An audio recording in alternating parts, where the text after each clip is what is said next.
여러분 안녕하세요. 꿈꾸는 개발자입니다. 최근 개발 관련 영상을 보던 중에 개발자 그만두라는 코딩하지 말라는 영상이 제 눈에 띄게 됐어요. 이게 무슨 내용인지 궁금해서 영상을 보게 됐죠. 근데 썸네일과 영상 제목과는 다르게 결론은 본인은 계속해서 개발을 하겠다고 하더라고요. 썸네일이 살짝 어그로성이 짙다는 생각이 들었는데 아무튼 영상의 내용이 조금 주관적인 내용이 많다는 생각이 들어서 조사를 시작했습니다. 먼저 이러한 영상에서는 개발자의 수요가 줄었으니 개발이라는 행위가 이전만큼 필요하지 않다는 주장입니다. 개발자의 수요가 줄어든 이유는 챗 GPT나 코팔럿 같은 툴들이 있기 때문이라고 합니다. 정말 그럴까요? 먼저 개발자의 수요가 줄어들었다면 줄어든 배경을 정확히 알아야 하겠죠. 저는 저번 영상에서 수요와 공급의 원리에 대해서 말씀드렸어요. 아직 못 보신 분들을 위해서 화면 상단에 카드와 고정 댓글로도 해당 영상 링크 걸어드릴 테니까 참고해주세요. 회사가 개발자를 채용하지 않는 배경에는 여러 가지 원인이 있을 수 있어요. 첫 번째는 회사 이익이 줄어든 경우, 두 번째는 개발자를 고용하기 위한 비용을 회사가 감당하기 어려운 경우, 세 번째는 개발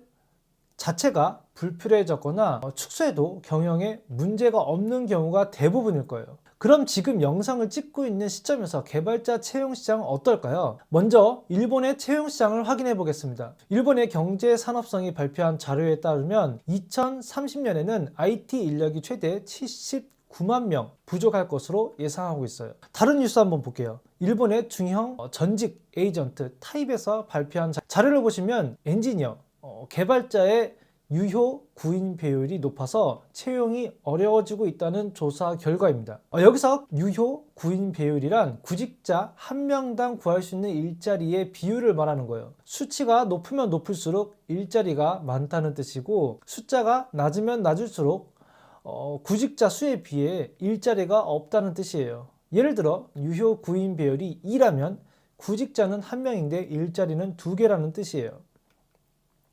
작년 2023년 12월 기준으로 개발자의 유효 구인 비율은 4.4로 다른 직군에 비해 상당히 높은 편이에요. 참고로 판매업의 유효 구인 비율이 동년도 12월 기준으로 3.02이고 일반 사무직이 0.51입니다.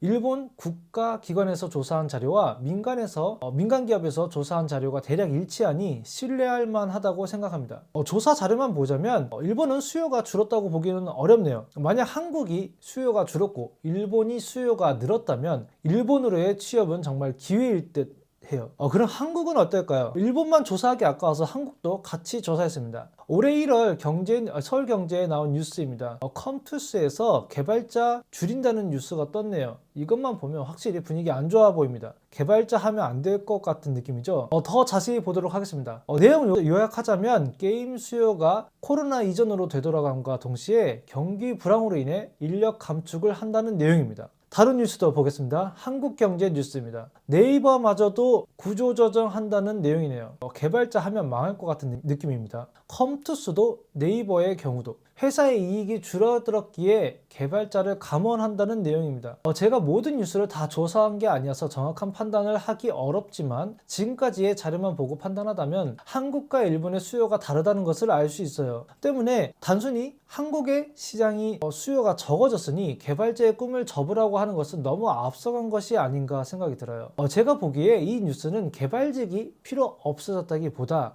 비즈니스적인 관점에서 개발자를 감원한다는 표현이 더 정확합니다. 만약 뉴스의 내용대로 한국의 개발자 시장이 안 좋다면 꼭 일본이 아니더라도 해외로 눈을 돌려서 한국보다 더 좋은 시장으로 진출하는 것도 방법이라고 생각해요. 현재의 안 좋은 뉴스 때문에 꿈을 포기한다면 나중에 좋은 뉴스가 나왔을 때 후회할 수도 있겠죠. 제 채널을 계속 봐오신 분들은 잘 아시겠지만 저는 예전 영상에서 시장을 잃는 힘이 있어야 연봉을 올릴 수 있다고 말씀드렸어요. 지금 눈앞의 상황뿐만 아니라 다른 나라의 상황, 앞으로의 상황을 읽고 행동할 필요가 있어요. 작년 2024년 4월 애플은 대대적인 인력 감축을 진행했습니다. 그땐 분위기가 너무 안 좋았거든요. 그래서 애플이 망했냐? 안 망했어요. 오히려 지금 미국 빅테크 기업 중 시총 1, 2위를 지키고 있어요. 게다가 애플의 이런 인력 감축이 그때가 처음이 아니었어요. 1997년 4월 스티브 잡스는 연구 개발 비용과 인원을 감축을 했어요. 연구 개발 비용은 $5천만 에서 $1,200만 달러로 줄이고 연구진도 250명에서 80명으로 대폭 줄였죠. 참고로 1997년이면 스티브 잡스가 애플로 복귀한 시기이고 이때 처음으로 온라인 스토어가 등장했어요. 그리고 10년 뒤 아이폰 3GS와 함께 앱스토어가 공개됐죠. 이렇게 온라인 스토어와 앱스토어의 등장으로 애플은 물론 전 세계 많은 기업에서 더 많은 개발자들을 다시 채용하기 시작합니다. 과거를 돌아보면 컴퓨터가 일반인들에게 보급이 되고 서비스가 세분화됨에 따라 개발자는 늘 필요했어요. 단지 어떤 개발자가 얼마나 필요했는지가 변했을 뿐입니다. 시대와 시기에 따라 개발의 형태가 달라질 수는 있으나 개발이 없어지기는 어렵다고 생각해요. 챗 GPT나 코파일럿도 마찬가지예요. 챗 GPT나 코파일럿을 한 번쯤 사용해 보신 분들은 아실 거예요. 개발의 방법이 달라졌을 뿐 개발자가 필요 없어지지는 않다는 것을요. 실제로 마이크로소프트에서도 코파일럿을 소개할 때 AI 보조 프로그래머라고 소개하지 개발자를 대체하는 툴이라고는 소개하지 않고 있어요. 언젠가는 대체될 날이 올 수도 있겠지만 지금은 아니고 혹시나 그런 날이 오게 된다면 그때의 개발자들은 지금과는 다른 형태로 개발을 하고 있겠죠. 그렇다고 지금과 같이 개발 공부를 하고 개발 일을 해도 괜찮다는 뜻은 아니에요. 엔비디아의 젠슨 황은 최근 두바이의 담화에서 미래에는 프로그래밍이 필요 없을 것이라고 말을 했어요. 이 때문에 많은 공대생들이 특히 개발을 바라보고 있는 개발자 꿈나무들이 마음에 깊은 상처를 받았을 거라 생각합니다. 현재 시총 3, 4위로 무섭게 올라가고 있는 젠슨 황 형이 이런 말을 하면 정말로 섬뜩하죠. GTP 스토어를 봐도 이미 프롬프트만으로 누구나 웹 서비스를 만들 수 있고 배포할 수 있게 됐어요. 개발을 1도 모르는 사람도 말이에요. 때문에 앞으로 기존의 개발 방식이 아닌 다른 형태의 개발, 다른 방식의 개발이 이루어지지 않을까 조심스럽게 예측해 봅니다. 어떻게 바뀔지는 아직 아무도 몰라요. 그저 새로운 변화를 받아들이고 발빠르게 대처하는 습관을 들여야 뒤처지지 않는 개발자가 되지 않을까 싶어요. 저의 채널을 보고 계신 분들은 어떤 영상의 한 면만을 보고 판단하시기보다 여러 뉴스를 보고 근거 있는 판단을 하시길 바라요.